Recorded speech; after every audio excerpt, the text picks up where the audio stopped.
বিচার বিভাগের স্বাধীনতা, গুম, দুদক এবং জাতীয় মানবাধিকার নিয়ে অধ্যাদেশগুলো আইনে পরিণত না করার সিদ্ধান্ত নিয়ে বরং পেছনে হাঁটার ইঙ্গিত দিচ্ছে সরকার। সোমবার এক সংবাদ সম্মেলনে এমনটা দাবি করেছে দুর্নীতি বিরোধী সংস্থা টিআইবি। সংস্থাটির নির্বাহী পরিচালক ইফতেখারুজ্জামান জানিয়েছেন, অধ্যাদেশগুলো নিয়ে রাজনৈতিক অঙ্গনে চলছে খেলা। বিস্তারিত জানাচ্ছেন শাহনাজ শারমিন। রাষ্ট্র সংস্কারের লক্ষ্যে প্রণীত কয়েকটি অধ্যাদেশ বাতিল ও পরিবর্তন বিষয়ে টিআইবির অবস্থান নিয়ে এই সংবাদ সম্মেলন।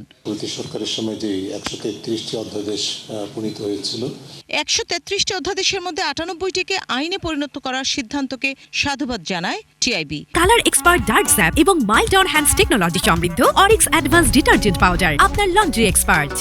তবে যেসব অধ্যাদেশ বাতিল, সংশোধন ও পরে যাচাই করার কথা বলা হয়েছে তার কড়া সমালোচনা করা হয় সংবাদ সম্মেলনে। কোনো ক্ষেত্রে উদ্দেশ্যমূলকভাবে দুর্বল করা হয়েছে, যেটি নিয়ে আমরা অন্তর্বর্তীকালীন সরকারের প্রচন্ড সমালোচনা করেছি, আপনারা সেটি জানেন। সুপ্রিম কোর্ট সচিবালয় বিচারপতি নিয়োগ সহ 3টি অধ্যাদেশ রহিত বিচার বিভাগের স্বাধীনতা বাতিলের নামান্তর বলে মনে করেন টিআইবি।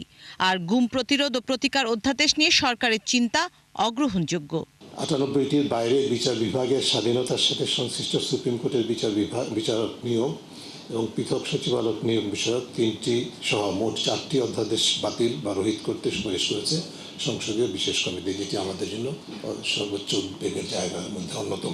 তবে অন্তর্বর্তী সরকারের জারি করা পুলিশ কমিশন অধ্যাদেশ বাতিলের দাবি জানায় সংস্থাটি। পুলিশ কমিশন অধ্যাদেশটির চরম দুর্বলতা সত্ত্বেও উদ্দেশ্যমূলকভাবে এটিকে আরও বেশি সরকারের নিয়ন্ত্রণে আওতায় আনার জন্য এই অধ্যাদেশটিকে অনতিবিলম্বে তারা আইনে রূপান্তর করার প্রস্তাব করছে, যেটি আমরা প্রত্যাখ্যান করতে চাই। পুলিশকে একটি জনবান্ধব এবং পেশাদার বাহিনী হিসেবে গড়ে তুলতে যে স্বাধীন ও নিরপেক্ষ পুলিশ কমিশন গঠন করা প্রয়োজন, তার কোনো প্রতিফলনই এই অধ্যাদেশটিতে হয়নি এবং যা জাতীয় ঐক্যমত্য কমিশনে প্রস্তাবিত বিএনপি সহ সকল রাজনৈতিক দলের সম্মতিতে জুলাই সনদের অন্তর্ভুক্ত যে সুপারিশ ও সিদ্ধান্ত তার সাথে সাংঘর্ষিক। এসব কারণে প্রশ্ন উঠেছে, রাষ্ট্র সংস্কারের যে সুযোগ এসেছিল সরকারের এই পদক্ষেপগুলোর কারণে তা কি হাতছাড়া হয়ে যাচ্ছে? টিআইবি মনে করে সরকারের সিদ্ধান্ত আত্মঘাতী ও পিছনে ফিরে যাওয়ার শামিল।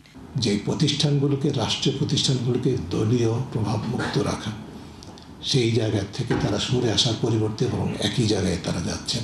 বিচার বিভাগের স্বাধীনতা, পরিপূর্ণ স্বাধীনতা, জাতীয় মানবাধিকার কমিশনের মতো, দুর্নীতি দমন কমিশনের মতো প্রতিষ্ঠানের পরিপূর্ণ স্বাধীনতা নিশ্চিতে সরকারের নিজস্ব অঙ্গীকার অনুযায়ী তারা অগ্রসর হবেন এবং এই পথ থেকে তারা সরে আসবেন না, সেটি আমরা আশা করব। বিচার বিভাগ থেকে নির্বাহী বিভাগ ও জবাবদিহিতা সম্পর্কিত প্রতিষ্ঠানগুলো নিয়ন্ত্রণে নেওয়ার চেষ্টা করছে নতুন সরকার, এমন মন্তব্য করেন ডক্টর ইফতেখারুজ্জামান। সরকার জেনে শুনে কিনা আমরা জানি না, এটি সরকারের জন্য আত্মঘাতী। কারণ শাহনাজ শারমিন, 71, ঢাকা।